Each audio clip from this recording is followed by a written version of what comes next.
आशाएं, अभिलाषाएं और ये जीवन, मेरी जो संस्कृति एक यात्रा रही, कोई बड़ा हो छोटा हो, हर किसी का एक मार्ग होता है और उस मार्ग को प्रशस्त करने के लिए, दिशा दिखाने के लिए एक गुरु, एक ग्रंथ, आशीर्वाद या उसका जो भी नाम दे, मेरी जो दीक्षा हुई है या जो मेरा अध्ययन समय रहा है वो है माँ की ज्ञान से, माँ के ज्ञान से, परिवार के ज्ञान से, परिवार के ज्येष्ठ लोगों के ज्ञान से जो मेरा रूप रहा है, वह फिर एक विद्यालय और विद्यालय से कुछ परिवर्तन हुआ और सीधे मेरा प्रवेश गुरुकुल में हुआ। और वह गुरुकुल, मुझे उसके बारे में उतना आभास नहीं था। मैंने रामायण और इत्यादि वीडियो में या कहानियों में या घर वालों से सुना था कि गुरुकुल एक हमारे यहाँ के स्तंभ थे, वो हमारे यहाँ की धरोहर थी, वहीं पे सब कुछ था। उसी ने इस भारत देश की, राष्ट्र की, अखंड भारत की गरिमा बनाई थी। तो जब मैं वहाँ गया तो वहाँ मैंने जाकर देखा सब कुछ बदला है। विद्यालय अलग है, गुरुकुल अलग है, और वहाँ भाषा थी संस्कृत भाषा पढ़ने की, और बड़े बड़े ग्रंथ, रघुवंश महाकाव्यम, कुमार संभव, किरातार्जुनीयम, ज्ञान शाकुंतलम, ये ऐसे ग्रंथ, ऐसी हमारी पुस्तक, ऐसी हमारी धरोहर है जो कई युगों से बनी आ रही है और जिनमें कोई अभी परिवर्तन नहीं हो। वैसे पीढ़ी दर पीढ़ी, पीढ़ी दर पीढ़ी एक गुरु से शिष्य को मिला ज्ञान, आज भी मिला रहा, वो मुझे भी प्राप्त हुआ। और जो संस्कृत भाषा, ये केवल भाषा ही नहीं है, ये एक जीवन है, एक मार्ग है, एक ऐसा खजाना, एक ऐसा रहस्य है जिसके कारण आप अपने जीवन को एक अमूल्य धरोहर बना सकते हैं। तो मेरी जो संस्कृति यात्रा रही गुरुकुल से, वह गुरुकुल जो गुरु की प्रतिष्ठा दिखाती है, गुरु के ज्ञान को बताती है, जो समाज के प्रति एक सद्भावना को प्रेरित करती है, परिवार के प्रति दायित्व को प्रेरित करती है, स्वयं के प्रति राष्ट्र भक्ति जगाती है और स्वयं के निर्माण करने के साथ साथ समाज के कल्याण की भावना को प्रेरित करती है। वह गुरुकुल है, वह गुरुकुल की परंपरा है, वहाँ की वो गुरु है, वहाँ की वो शास्त्र है, वहाँ की एक पद्धति है जो व्यक्ति के निर्माण के साथ साथ वह अपने राष्ट्र के निर्माण के प्रति दायित्व को निर्वहन करता है, उस पर चलता है। जब वहाँ प्रवेश हुआ तो मुझे यकीन नहीं हुआ, कि मुझे विश्वास नहीं था कि मैं आगे कहाँ तक पढ़ूंगा, क्या करूँगा, किस तरीके से जीवन शैली बिलीव कहते हैं कुछ जो शुद्ध, पवित्र और जो एकदम अमृत तुल्य चीजें होती हैं, वह उसके पास जाते ही आप उससे सम्मिलित हो जाते हैं और उसका आस्वादन करने लगते हैं। वह आपके जीवन को श्रेष्ठ, उत्तम और एकदम शुद्ध रूप से बनाने की प्रक्रिया में लग जाती है। जैसे कि चंदन के वृक्ष पर या उसके आसपास कोई भी रहता है, उसके अंदर उसकी खुशबू आ जाती है, वैसी ही गुरु। तो गुरु के कुल में रह करके मैंने वहाँ मेरे गुरु जी थे, कैलाश श्री कैलाश गुरु जी, जिन्होंने मेरा मार्गदर्शन किया। वहाँ मधुर जी थे, शास्त्री जी थे, और भी गुरु जी थे जिन्होंने अपने उस पद्धति को सिखाया। और वहाँ सीखते सीखते वहाँ मैंने ये सब समझा कि एक ऐसी परंपरा, एक ऐसी धरोहर जो अर्थ को ध्यान में नहीं रखती, जिससे कर्म को ध्यान में रखती है, जो आपके उस जीवन को ध्यान में रखती है, और अर्थ बाद में आता है। तो यहाँ पर आगे बड़ी चीजें, और फिर वहाँ पर पूर्व मध्यमा, प्रथम वर्ष, द्वितीय वर्ष, उत्तर मध्यमा, प्रथम वर्ष, द्वितीय वर्ष, जब मैंने उत्तीर्ण किया, फिर अंतर में कहते हैं ना, भाग्य जो होता है और आपका एक कर्म होता है और एक जो नियति होती है, एक ईश्वर की कृपा होती है, आपको कहीं भी ले जा सकती है। मन में विचार आया कि मुझे जाना है, और वह विचार भगवान की कृपा से आया और मैं यहाँ पे आया लाल बहादुर शास्त्री विश्वविद्यालय में। यहाँ पर मेरा प्रवेश हुआ। तब मैं अबोध था, उतने विषयों के बारे में जानकारी भी नहीं थी। और एक चीज़ और बताना चाहता हूँ, वहाँ पे जो हमने ग्रंथ पढ़े, रघुवंश महाकाव्य में भगवान श्री राम के चरित्रों का वर्णन। कुमार संभवम याताजुनियम अज्ञान शाकुंतलम, ये ऐसी कृतियां हैं जिन कृतियों को लिखने के बाद जिन्होंने इसका निर्माण किया वह खुद विश्व प्रसिद्ध हो गया, जो आज भी जिनका नाम लेते हैं।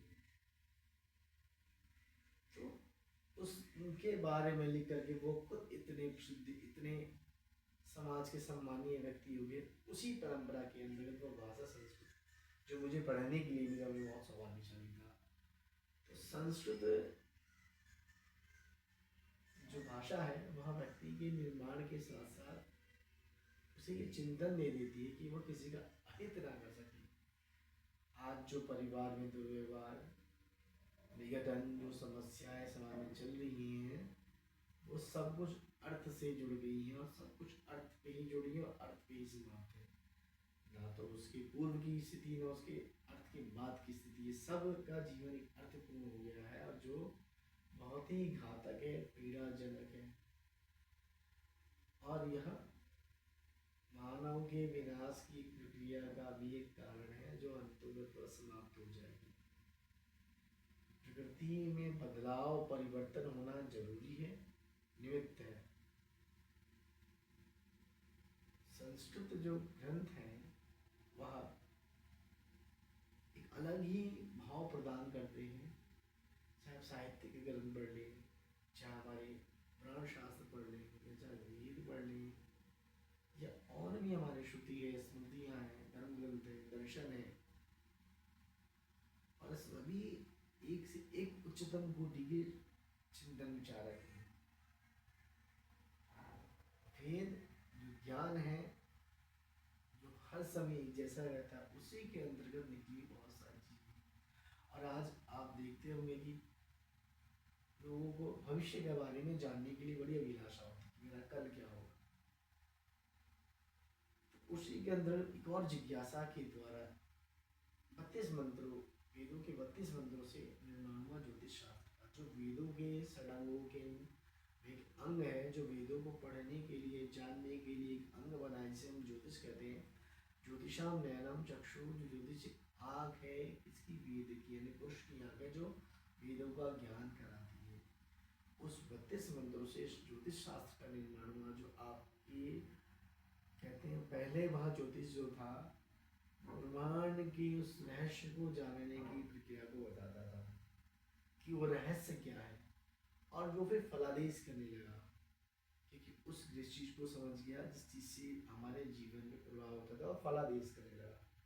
और अलग ही नए समाज का निर्माण हुआ कि आप अपने उस अध्ययन, अनुभव और स्मृति से प्रत्यक्ष प्रमाण आप्त के द्वारा, जो हमारे तीन जो है प्रत्यक्ष, अनुमान और आप, जो प्रमाण के तीन वेद है, जिससे आप अपने जीवन को एक नए मार्ग पर ले जा सकते हो।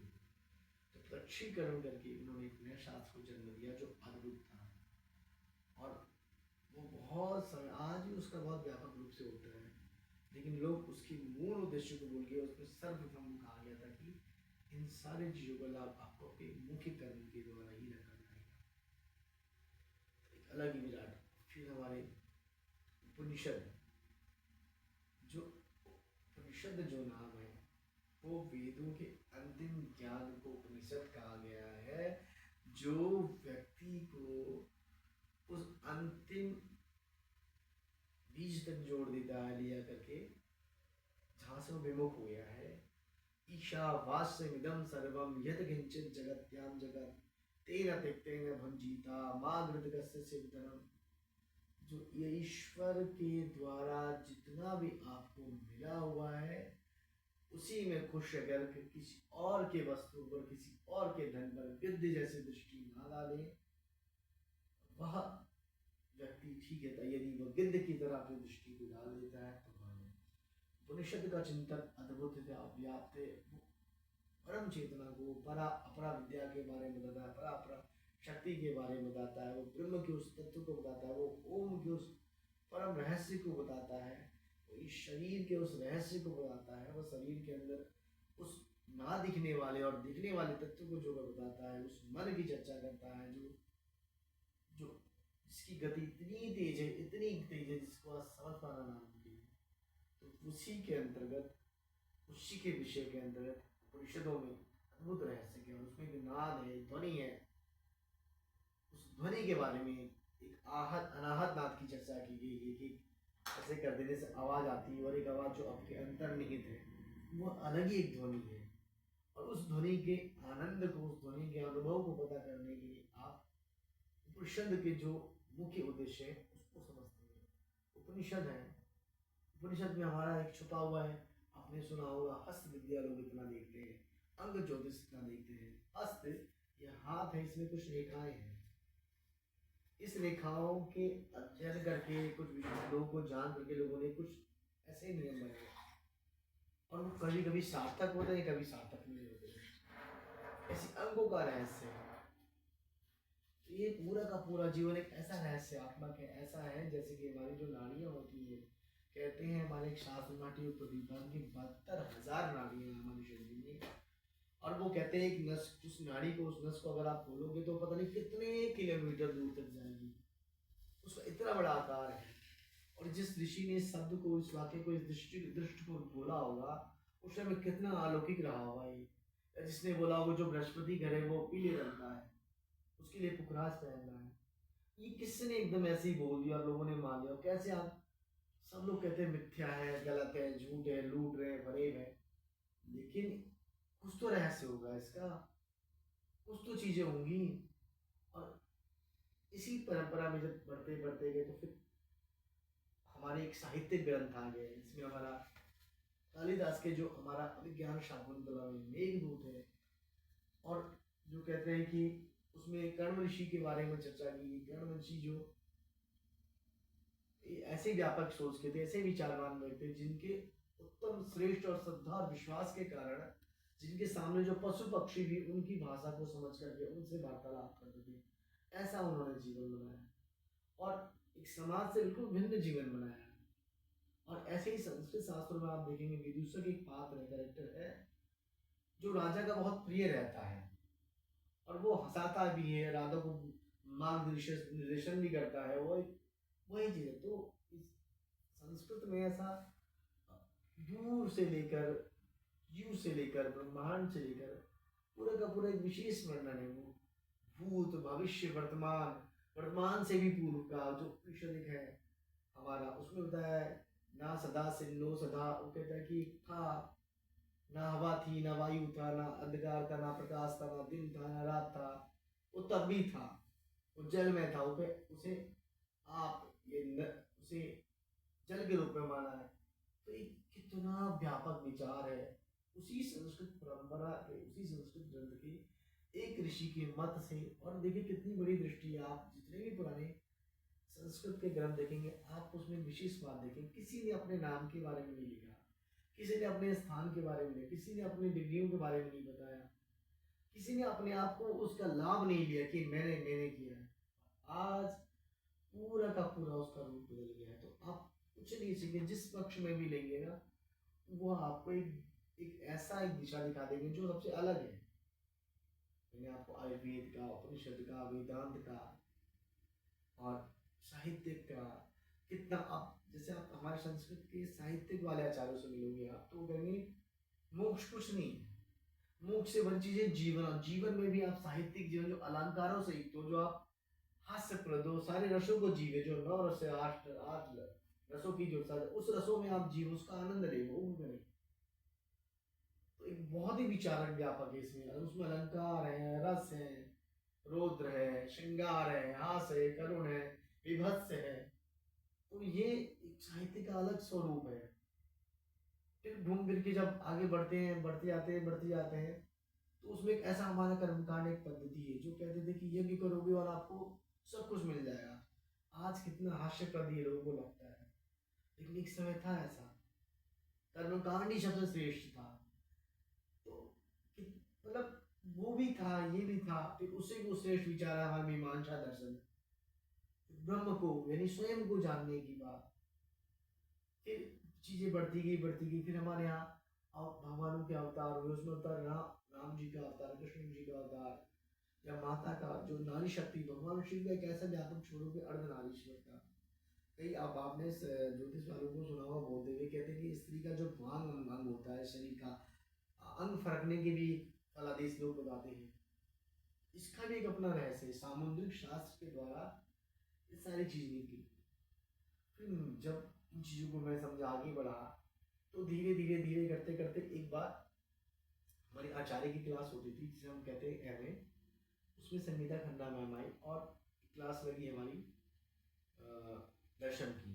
तो उससे पहले मैं दर्शनों के बारे में नहीं जानता था, तो उन्होंने एक उक्ति दी जब मैं नया नया गया, मैंने चलो बैठ जाता हूँ, क्या करना है, सब बच्चे घूम रहे थे, मैंने चलो मैं सुन लेता हूँ। तो उनकी एक उचली थी, वो बता रही थी कि अविद्या क्या होता है और मिथ्या ज्ञान क्या होता है। और उनका उदाहरण था रस्सी को सांप समझना। जब मैं पहली बार सुना और मैं रस्सी को सांप समझना ये क्या है, बड़ा अजीब सा लगा। और उन्होंने इसी तर्क के द्वारा पहली क्लास की पूरा दर्शन समझा दिया, तो बड़ा अच्छा लगा कि ये क्या है।